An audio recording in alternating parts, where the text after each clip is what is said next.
Let's relax ourselves using our breathing. Breathe in a little deeper than before.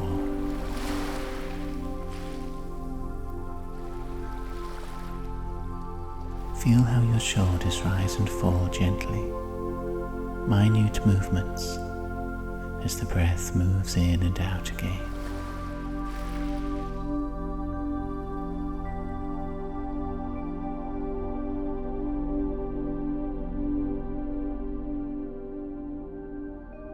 Feel the breath traveling inside, pausing for a moment and then returning out again. Imagine the air moving through you and out is like a great quiet wave moving through the ocean, swaying you gently in an invisible current.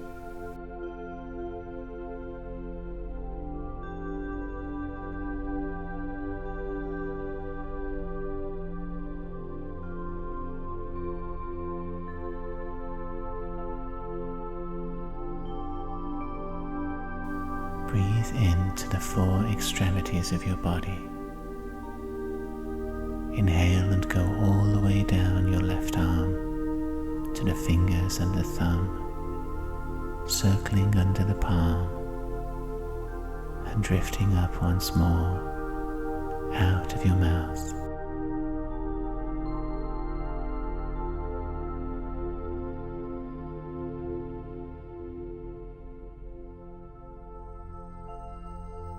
Breathe down your left leg to the sole and the heel,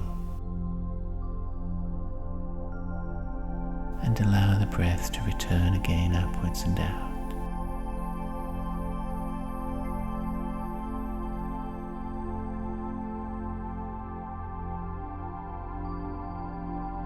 Now inhale and travel down to your right foot.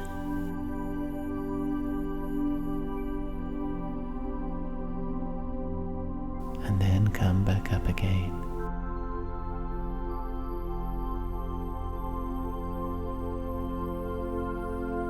Inhale and travel down your right arm, down to the fingers, thumb, the palm, and drift upwards once again.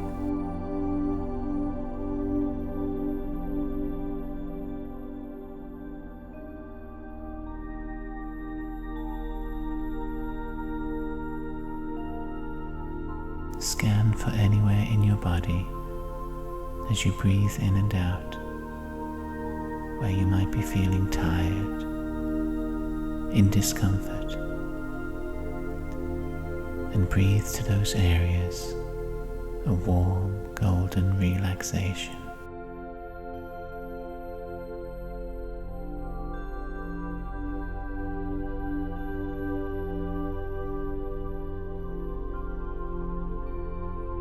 Breathe in openness, calm, quiet, and breathe out any tension you find in your body.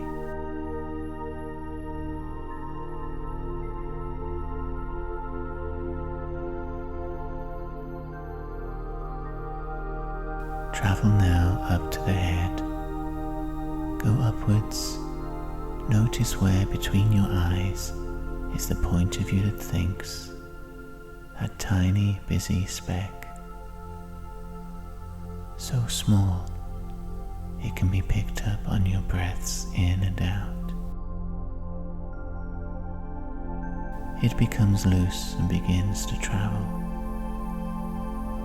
Feel it circling, finding its way out.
Imagine that it's summer, it's warm and you're in a busy town.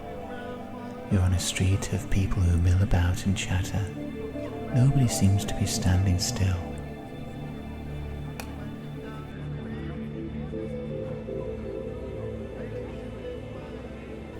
It's all a little much for you, so you turn your back on it and begin walking.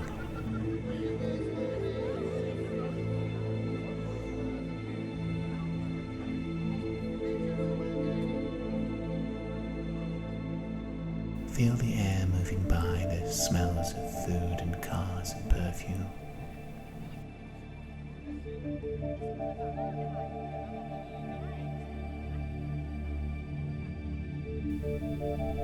Let the buildings be canyon walls to your river, sliding by as you drift on,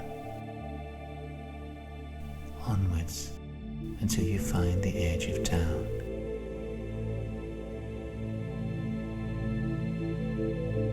You're so engaged with the act of walking that when you look up from your feet, you find you're following the top of a wall high above the pavement. And then you're pacing over rooftops, around chimney pots and satellite dishes.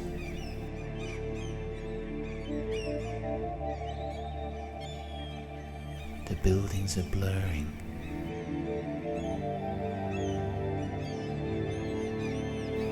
Is behind you. Now you're on a pathway. You're walking along a headland above the sea. Sun glinting on water.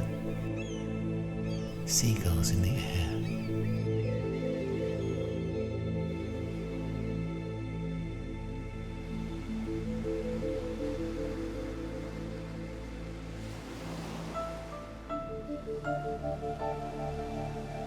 You don't slow down as the descent becomes steeper. Slide down these cliffs until you're standing safely on a beach of golden sand.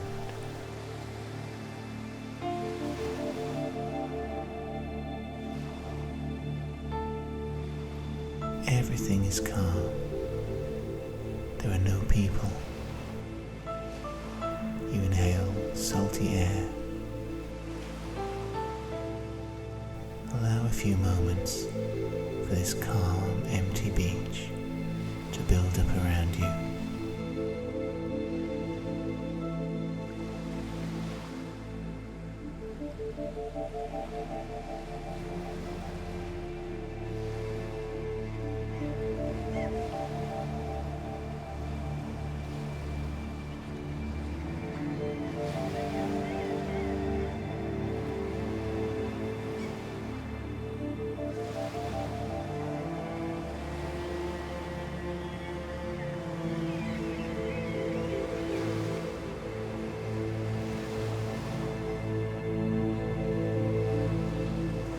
There's nobody else on this beach, but when you turn your head back to where we've come from, you sense small figures pacing side to side along the cliff tops, unable to get down. You stay here alone, on this beach, this golden curve. The tide has recently departed, and the sand is a smooth, polished sheen. Your feet break the sand. You're the first to walk across and change these smoothed out grains. By your feet, there's a length of driftwood that'll make a good walking stick. Pick it up and, noting its lightness, continue to drag it along the sand beside you, leaving a wiggly line. The loops and strokes of this stick issue from its end like automatic writing. At your side, they're going to etch out a word which is something sent to you to think about. A word which your quiet, relaxed state has allowed to surface, like a piece of verbal driftwood washed close by the tide. Let this word that has something to teach you form itself now in the sand.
Warm water is lapping over your toes.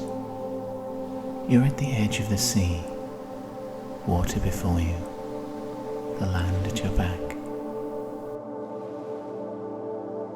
The sun is directly overhead, casting dazzling lines for the waves to pull apart.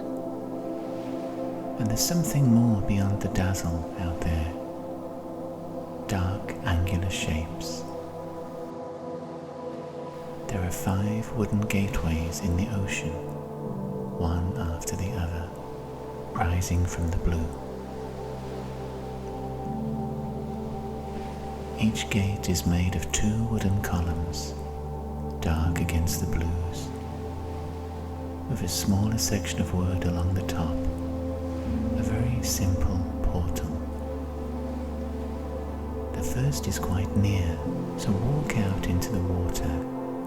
Feel the warm liquid pushing up, splashing and surrounding your knees, and now your thighs. Wisps of seaweed pass by, greens and reds open in the water. Shoals of silverfish dart as one, forwards then back.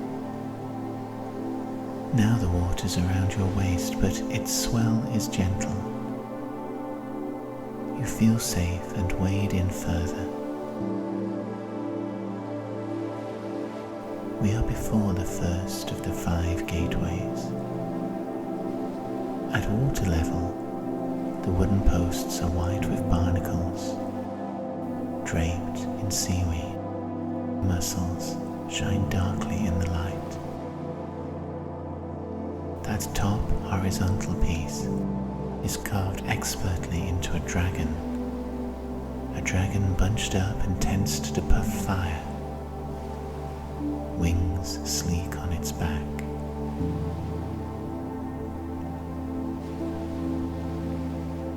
Step through this gateway.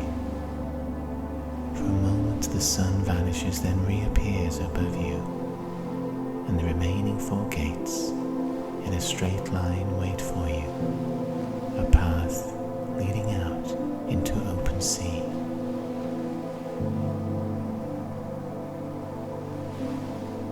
You walk on to the next gate, the water becoming level with your chest, but you still feel safe. It holds you upright. As you push forwards, you can stroke out with your arms, and in no time you find you're swimming, the water holding a weight as you kick out with your legs and your arms drive you forwards, swimming to the next gateway.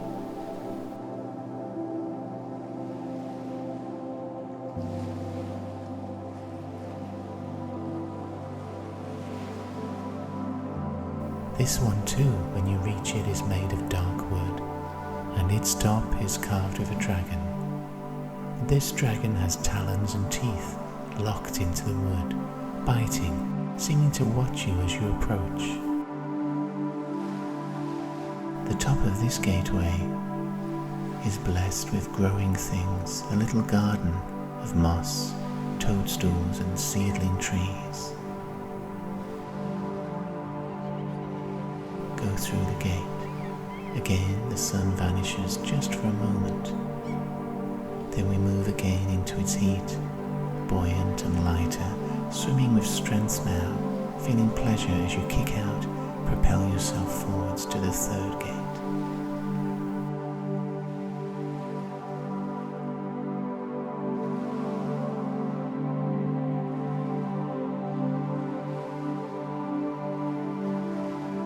The 3rd gate seems shorter, but that's because the sea is deeper.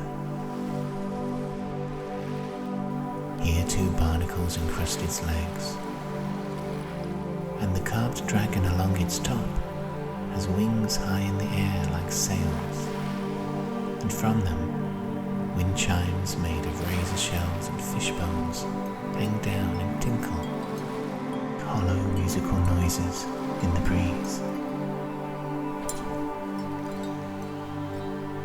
As you go under the 3rd gate, the sun blots out and then reappears, and in no time you have swum to the 4th gateway.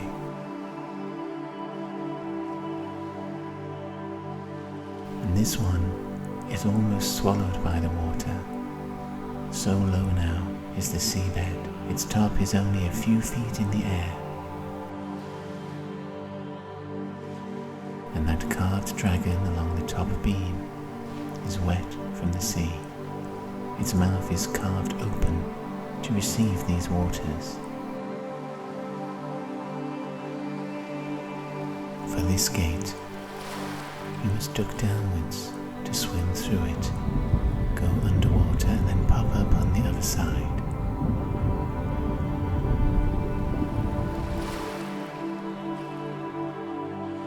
And now finally, we approach the 5th, the final gate. Take a moment to shake the water from your head, to clear your eyes, your ears. This gate is tall. Its dark wooden posts rear up high overhead you. You have to crane your neck to sense where the distant top is, with its carved dragon high in the sky. As you observe this, you find there is a square of dark wooden lines up there. And behind you now, instead of receding into the distance, those other gates have merged around you into an impossibly tall cage or box of wooden poles, all of their carved lintels high in the sky.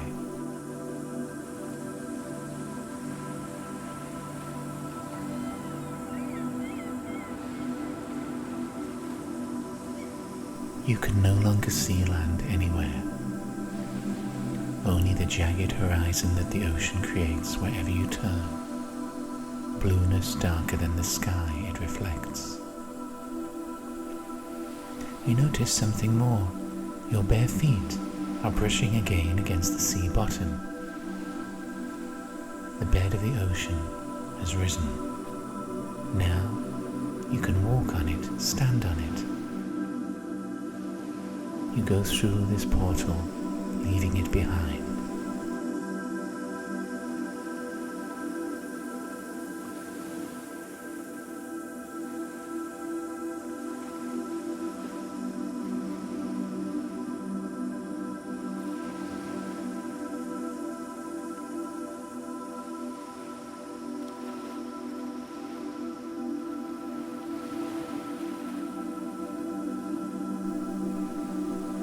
Your feet take over, walking, guiding you, moving you over something harder than sand. Flat pieces of ancient stone that could have been made by nature in a mischievous mood, or they could be wholly artificial. However they were formed, by accident or design, they offer a kind of road across the seabed for you to follow.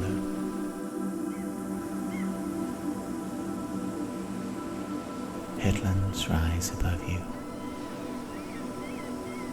You've approached an exotic vista where erosion over millions of years has formed islands as far as you can see. Islands that rise rounded from the mist, away into the distance. They rear over you, cliffs rising up, and where the sea has eaten into their bases, they are so sheer they seem to step across the ocean, as if the cliffs are petticoats to be held up by the fingers of greenery on their tops. From these sheer, steep sides, trailing vines hang from far overhead. Incredibly tall, and yet the water that you walk through between them is only waist deep.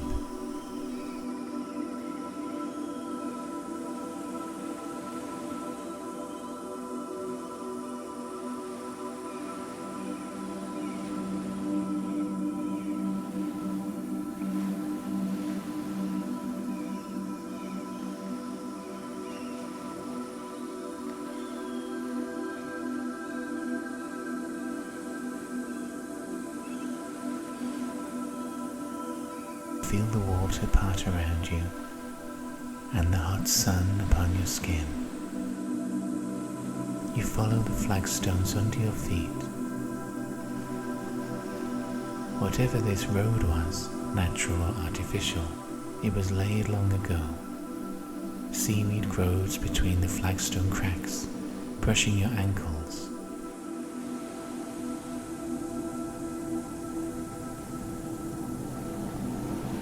Rising from the water around you are the remains of ancient walls as high as your waist, laced with barnacles and seaweed.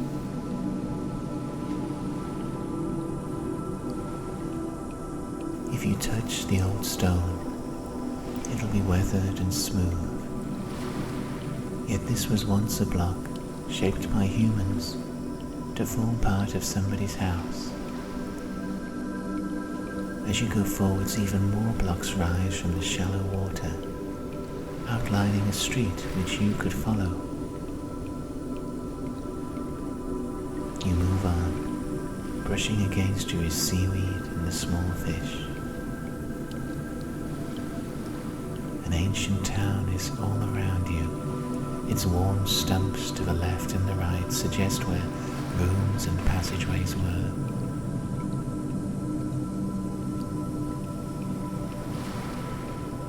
The water flows over the tiled floors, faded colours under white sand. The shoals of tiny silver fish move between your legs, making you a colossus.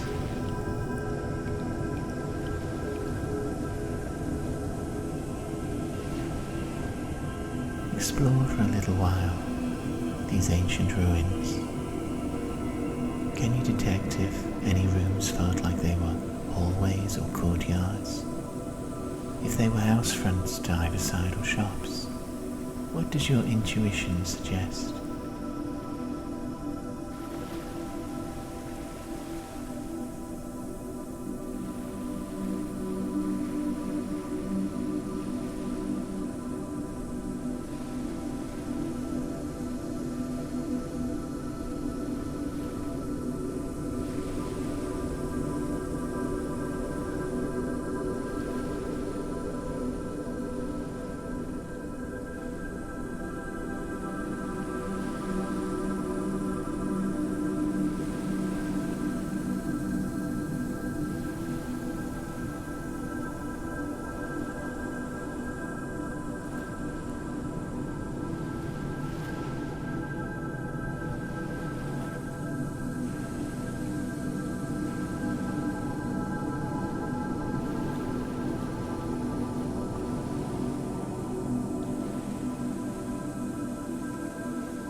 Your street has widened into a circular enclosure around a large important structure.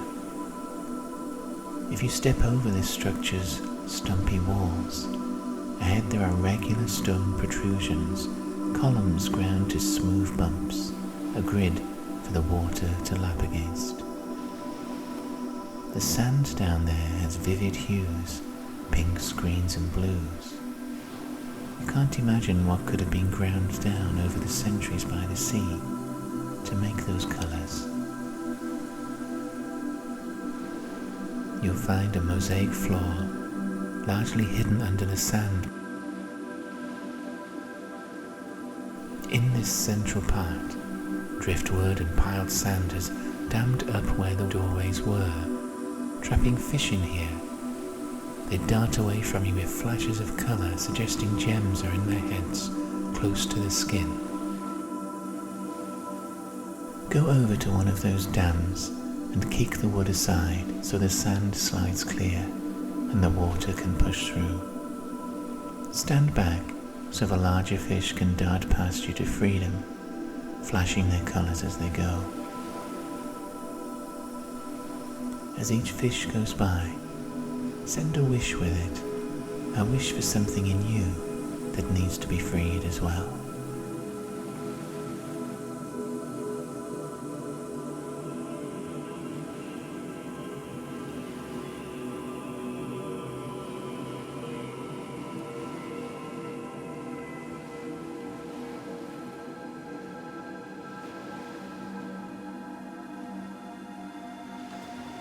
There are gems amongst the sand, cut crystals in familiar colours of pink, blue and green.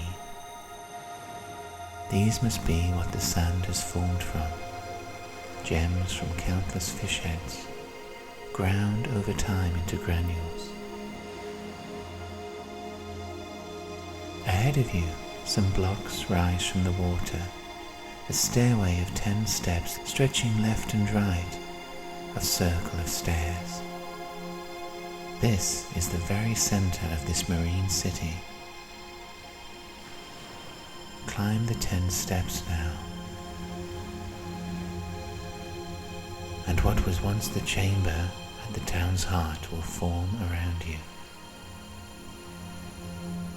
First you notice the walls. They've survived waist high. The remains of statues between the column stumps show human figures, bumped and chipped, who were originally sculpted to cast out their arms out into the world.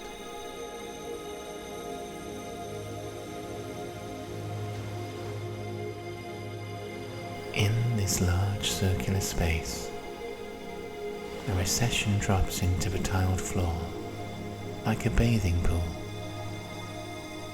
Around its wall is a ring of empty alcove seats. The base of this enclosure is white mosaic, with bold black lines as we'd find on a massive clock face. This enclosure, on top of the 10 steps, has managed to stay completely dry. Multicoloured sand blowing around its edges, amongst the seaweed bleached by the sun. Sit in one of the alcove seats heated by the sun, place your feet flat on the mosaic. As you rest here, you'll catch flashes of motion from lizards on the far side of this clock face, their skin metallic with hints of those bright gems. They move nearer, a pink one, a green one, turning an eye to survey you. Under their skin is a pulse.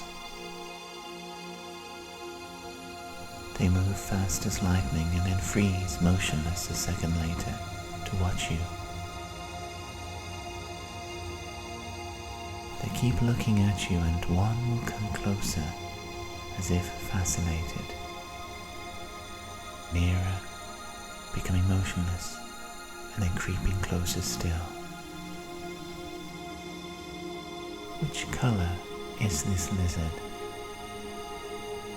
Is it a color that speaks to you, that has something to say?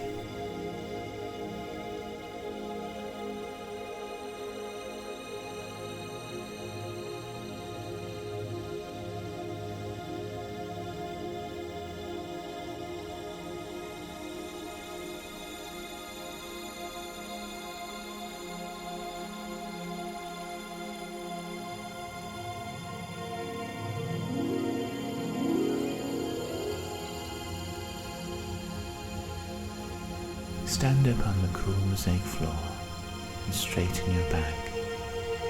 Now let's go and be near the clock face center.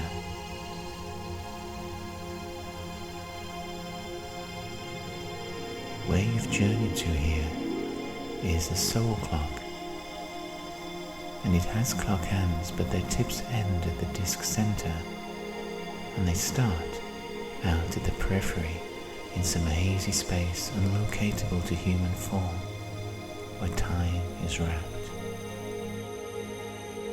If you could know where those hands originated from, you'd be able to see how far along your lifeline you are, how far it's advanced between birth and death. But all you can do here is note the hand's tips at the center, slowly moving forwards, issuing from points that fade into haze.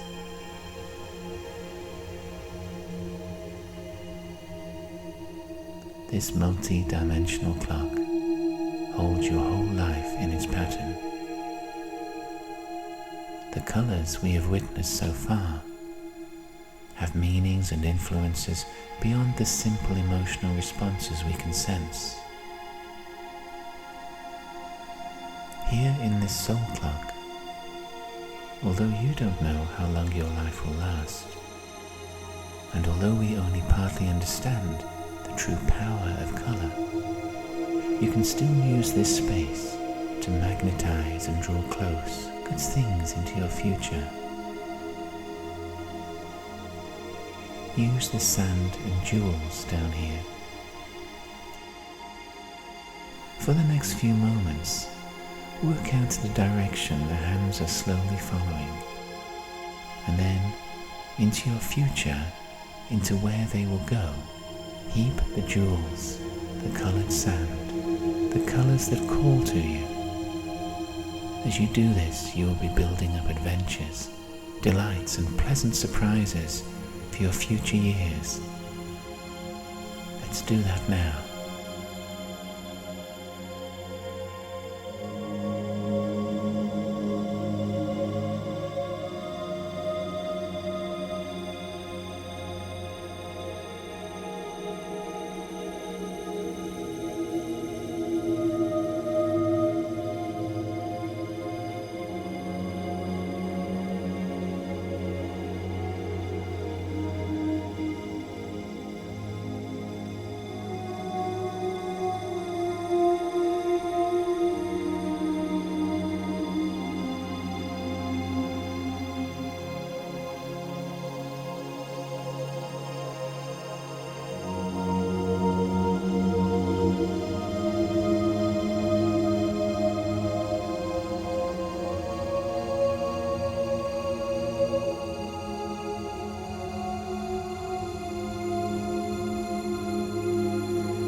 Be aware of the lizards too, watching from the periphery, flashing as they move with colour, metallic and elegant, intelligent but unknowable.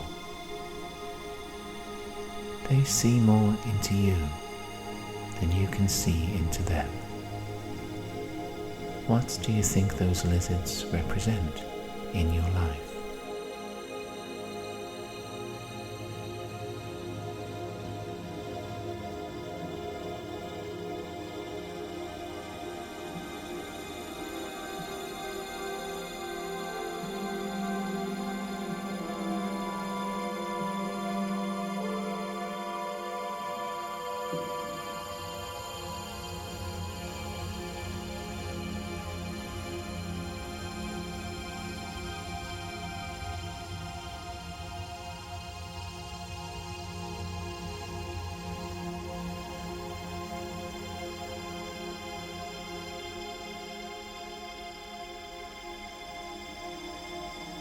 When you feel you have finished and piled up as much into your future as feels right, rise and sit in one of the alcoves once more.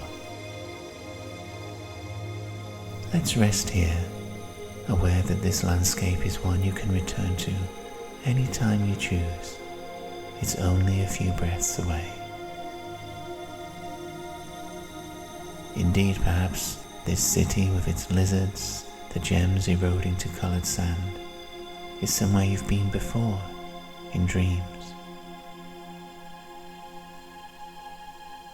In your mind's eye, imagine as you sit in the alcove you close your eyes, under the warm sun, and beyond your closed lids.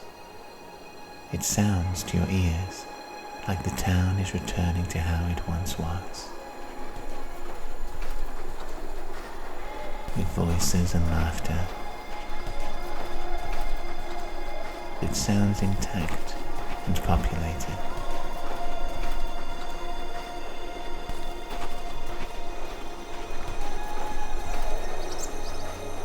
Perhaps while your eyes are closed, it seems the walls are tall now, the rooms sealed off with ceilings, the sun on the street hidden behind drapery.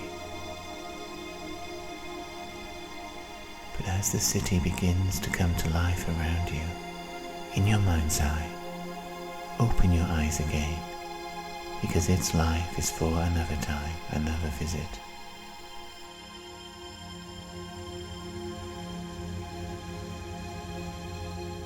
Instead, you are floating in the water, far from the city, with the 5 sea gates before you. And it's now time to begin leaving these warm, sunlit seas. Turn on your back in the water and allow yourself to float. You may feel the breeze moving around you. This breeze strengthens and manages to reach under you in the water to lift you up, for you have no more weight than an autumn leaf or a speck of dust, and that wind can easily lift you, carrying you securely, allowing the sea, the blueness, to recede into the back of your mind.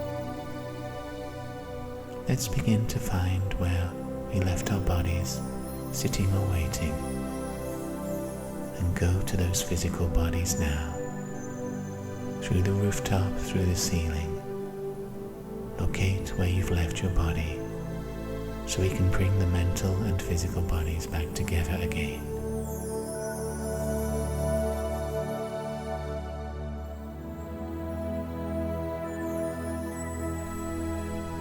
So that we can breathe ourselves back in.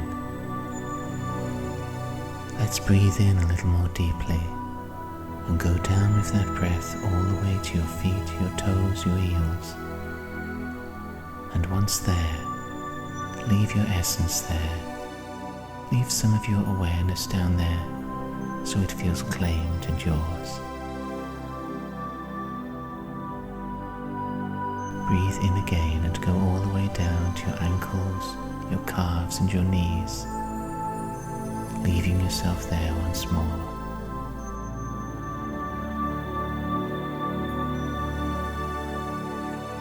With the next breath in, you travel down through your body to the thighs and the hips, so that they feel yours again.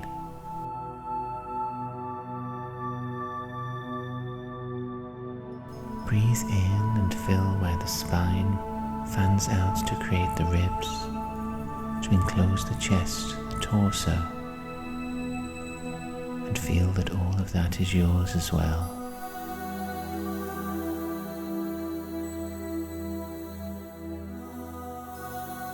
Then breathe in and from the shoulders, go down each arm to the hands, to the fingertips, and leave yourself there.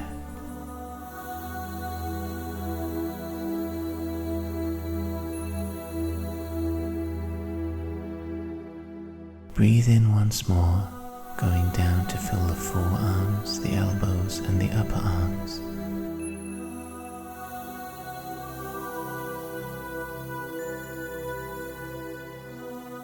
And now breathe in, going up the neck, into the skull, filling your head area.